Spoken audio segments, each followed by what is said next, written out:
নমস্কাৰ এডিৰ তৰফৰ পৰা এটি নতুন আপডেট আহিছে আপুনি গেট 3 গেট 4 এক্সাম দিব ওলাইছে নেকি যদি ওলাইছে তেনেহলে আপোনালোকে এবাৰ ভাবি লওক কাৰণ আপোনালোকে যদি এই কেইটা নিয়ম নামানি আপোনালোকে পৰীক্ষা দিবলৈ যায় তেনেহলে আপুনি হয়তো যাব পাৰে জেললৈ অকল জেলত যোৱাই নহয় আপোনাৰ এইবাৰ ঘৰৰ যিবোৰ খা সম্পত্তি আছে সেইবোৰো বাজেয়াপ্ত কৰিব মই কোৱা কথা নহয় নিজে মাননীয় মুখ্যমন্ত্ৰী ডাঙৰে ঘোষণা কৰিছে কাৰণ এইবাৰ বহু লাখ লাখ ক্যান্ডিডেটে এডিআৰি পৰীক্ষা দিব যেহেতু এক্সাম সেন্টাৰ খুবেই কম তাৰ পৰিপ্ৰেক্ষিতত নিকাকৈ পৰীক্ষা পাতিবলৈ এইবাৰ চৰকাৰৰ লগতে বিভিন্ন কৰ্তৃপক্ষ উঠিপৰি লাগিছে যেহেতু 15 তাৰিখে আহিছে আমাৰ এডিআৰি গেট 3 এক্সাম বহুতো লৰা ছোৱালীয়ে বৰ্তমান এডমিট কাৰ্ড ডাউনলোড কৰিব পৰা নাই গেট 3 গেট 4 সেই সকলো সন্দৰ্ভতো কিছুমান কথা তেখেতে জনাইছে সো আপোনালোক সকলোকে অনুৰোধ কৰিছো ভিডিওটো শেষলৈকে চাব ইয়াতে মুখ্যমন্ত্ৰী ডাঙৰে কি কৈছে সেইখিনিও আপোনালোকে দেখিবলৈ পাব আৰু তাৰ লগতে আপোনালোকে যদি আমাৰ বিশ্বাসী বন্ধু চেনেলটো সাবস্ক্ৰাইব কৰি দেনে সাবস্ক্ৰাইব কৰি দিব ওকে আমি প্ৰথমতে আৰম্ভ কৰিবলৈ ওলাইছো যে এডিআৰি যি সকলে গেট 3 গেট 4 এক্সাম তেওঁলোকে দিছিল যোৱাবাৰ এইবাৰ কি হৈছে এইবাৰ আপোনালোকৰ এমপ্লয়মেন্ট এক্সচেঞ্জ যি সকলে আপডেট দিয়া নাই তেওঁলোকৰো এটা ব্যৱস্থা গ্ৰহণ কৰাৰ সিদ্ধান্ত গ্ৰহণ কৰিছে অসম চৰকাৰে কিয়নো মাননীয় মুখ্যমন্ত্ৰী ডাঙৰীৰ লগতে বিভিন্নজনে তেওঁলোকৰ আপডেটত উল্লেখ কৰিছে যে এমপ্লয়মেন্ট এক্সচেঞ্জ কাৰ্ডখন আপডেট দিয়াটো কিমান জৰুৰী কাৰণ বহুতো লৰা ছোৱালীয়ে গেট 4ত নিজৰ কোৱালিফিকেশন থাকিও এপ্লাই কৰাৰ পিছতো তেওঁলোকে চাকৰি এটা লবলৈ গুছি যায়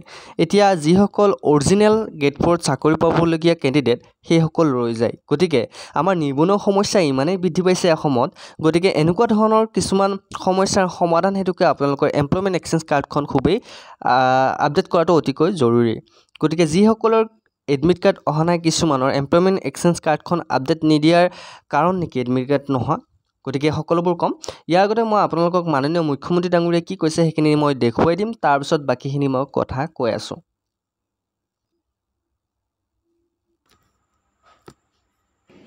15 সেপ্টেম্বৰত আমাৰ প্ৰথমটো ৰিক্ৰুটমেন্টৰ পৰীক্ষা আৰম্ভ হ'ব 11 লাখ প্ৰাৰ্থী পৰীক্ষা পতা সহজ নহয় যোৱাবাৰ প্ৰাৰ্থী কম আছিল কাৰণে সেন্টাৰ কম আছিল এইবাৰ সেন্টাৰো বহুত প্ৰত্যাহ্বানো বহুত কালিৰ পৰা আমি প্ৰস্তুতি কৰিম যাতে পৰীক্ষা সুন্দৰ কৰি হয় আৰু পৰীক্ষা আমি যাতে সফলতাৰে পাৰ কৰিব পাৰো পৰীক্ষাত নকল কৰা বা পৰীক্ষাত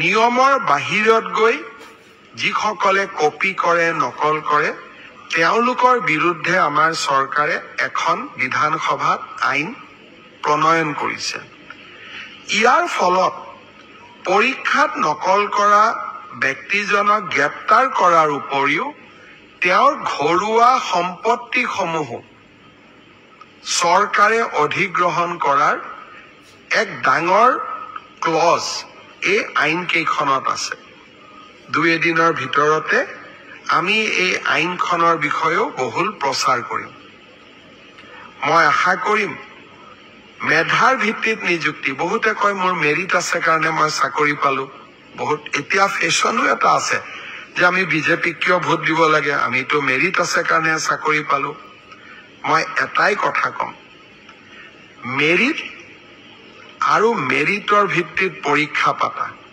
এই পংকিলতাৰে ভৰা সমাজত ইমান সহজ নহয় এক প্ৰকাৰ অহা কালি পৰহিৰ পৰা আমাৰ অফিচাৰ সকলে ৰাতিয়ে দিনে কাম কৰিব লাগিব যাতে 15 সেপ্টেম্বৰৰ পৰীক্ষা নিকা হয় কিন্তু মুখ্যমন্ত্ৰী বা আন মন্ত্ৰী সকলে যদি বিচাৰে পৰীক্ষা নিকা হ'ব নালাগে মোৰ মানুহে চাকৰি পাওক তেতিয়াহলে সকলো কথা সহজ সতৰ বিপৰীতে গৈ আমি কাম কৰিছো পৰীক্ষা নিকা হওক আমাৰ মানুহে পাওক না পাওক মেধাৰ ভিত্তিত চাকৰি হওক এই সংকল্পক সিদ্ধিলৈ ৰূপান্তৰ কৰা এটা অতি কঠিন কাম 15 সেপ্টেম্বৰত আমি আকৌ এটা শিক্ষাৰ্থীসকলেও পৰীক্ষা দিব চৰকাৰেও এটা কঠিন পৰীক্ষাৰ সন্মুখীন হ'ব মই আপোনালোকৰ সহায় সহযোগিতা বিচাৰিম। আমি কেইবাটাও টেলিফোন নম্বৰ দিম। কোনোবাই যদি কৰবাত কিবা এই ধৰণৰ বেআইনী ঘটনাৰ সুযোগ পায়, নকল কৰাৰ ঘটনাৰ খবৰ পায়, কিবা নকৰিবলগীয়া কাম কৰিব এনেকুৱা আগতীয়া খবৰ পায়, আপোনালোকে যাতে আমাক জনাব পাৰে। 15 ছেপ্টেম্বৰৰ পৰীক্ষাটো চৰকাৰে নহয়, অসমবাসীয়ে লগ লাগি আমি সুন্দৰ কৰি পালন কৰিব লাগিব। আপোনালোকে ভিডিঅ'টো দেখিলে। মাননীয় মুখ্যমন্ত্ৰী ডাঙৰীয়াই সকলোকে আহ্বান কৰিছে এইবাৰ যাতে পৰীক্ষাটো নিকা হয়। যোৱাবাৰ আপোনালোকে দেখা পাইছে আপোনালোকে পৰীক্ষা দি ঘৰ নাপাওঁতেই প্ৰশ্ন কাকত ফাদিল হয়। পৰীক্ষা দি ঘৰ নাপাওঁতেই বহুতো ল'ৰা ছোৱালীয়ে চাকৰি পাওঁ বুলি খবৰ পায়। গতিকে এনেকুৱা যাতে ঘটিব নোৱাৰে আপোনালোকে সেইটো মন কৰিব। আৰু আপোনালোকেও যদি কিবা কাৰণত কাৰোবাক দেখা পায় যে নকল কৰা, এইবাৰ বহুত ষ্ট্ৰিক্ট হ'ব পৰীক্ষা, সেইটো মন কৰিব। যিসকল কেণ্ডিডেটে ভাবি আছে আমি নপঢ়াকৈ কেনেকৈ পৰীক্ষা দিব পাৰিম, আমি নপঢ়াকৈ পৰীক্ষা দিম, জাষ্ট গেট 3 গেট 4 পৰীক্ষাহে পাই যাম, এনেকুৱা ধৰণৰ মানসিকতা আপোনালোকে বাদ দিয়ক।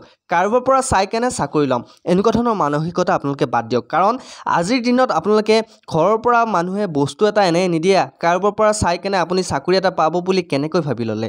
গতিকে সকলোকে আহ্বান কৰিছে মুখ্যমন্ত্ৰী ডাঙৰীয়াই যে অসমবাসীয়ে একেলগ হৈ এইবাৰ পৰীক্ষাটো দিব। গতিকে সকলোকে মই অনুৰোধ কৰিছোঁ মোৰ ফালৰ পৰাও যাতে এই ছাত্ৰ ছাত্ৰীসকলৰ কষ্টখিনি যাতে অথলে নাযায়। আপোনালোকে যদি কিবা বেয়া কাম কৰিব বুলি ভাবি আছিল আপোনালোকে বাদ দিব। মই জানো আমাৰ অসমীয়া ল'ৰা ছোৱালী মানসিকভাৱে তেওঁলোক ইমানেই স্মাৰ্ট, মানসিকভাৱে ইমানেই তেওঁলোকে পাৰদৰ্শিতা আছে তেওঁলোকৰ যে তেওঁলোকে এটা চাকৰি পঢ়ি কেনে ল'ব পাৰিব। কিছুমান দুষ্কৃতিকাৰী আছে যিসকলে দিনে ৰাতিয়ে কষ্ট কৰি পঢ়ি আছে, তেওঁলোকৰ সেইখিনি কষ্টৰ মূল্য 1 মিনিটত 1 ছেকেণ্ডত নাইকিয়া কৰি পেলায়। সেইসকলৰ পৰা বাচি থাকিব। আৰু কিছুমান এনেকুৱা টিচাৰ আছে বা যিসকলে এক্সাম চেণ্টাৰত তেওঁলোকে গাৰ্ড পৰে, সেই এনেকুৱা ধৰণৰ গাৰ্ড আছে যিয়ে এই ল'ৰা ছোৱালীৰ কষ্টখিনি লাঘৱ কৰিব লাগে নে তেওঁলোকৰ কষ্টখিনি বৃদ্ধি কৰিব লাগে। কিছুমান গাৰ্ডেও এই সুবিধা প্ৰদান কৰে। গতিকে নকল কৰা, কাৰোবাৰ পৰা চাই লিখা এই সুবিধা এইবাৰ নাপাব। গতিকে এইবাৰ বুলিয়ে নহয়, আপোনালোকে এই সুবিধাটো যদি ল'ম বুলি ভাবি আছিল তেনেহ'লে আপোনালোকে জেলত যাব লাগিব। এই ভুল কাম কেতিয়াও নকৰিব। কাৰণ আপোনাৰ এজনৰ কাৰণে এই অসম 18 লাখ যিসমূহ ল'ৰা ছোৱালীয়ে এইবাৰ পৰীক্ষা দিব, সেই 18 লাখৰ ভৱিষ্যত অন্ধকাৰলৈ গুচি যাব। গতিকে কিবা কাৰণত চাকৰি এটা পোৱা নাই, নেক্সট বাৰ ট্ৰাই কৰিব, কিন্তু এই বেয়া কাম কেতিয়াও নকৰিব।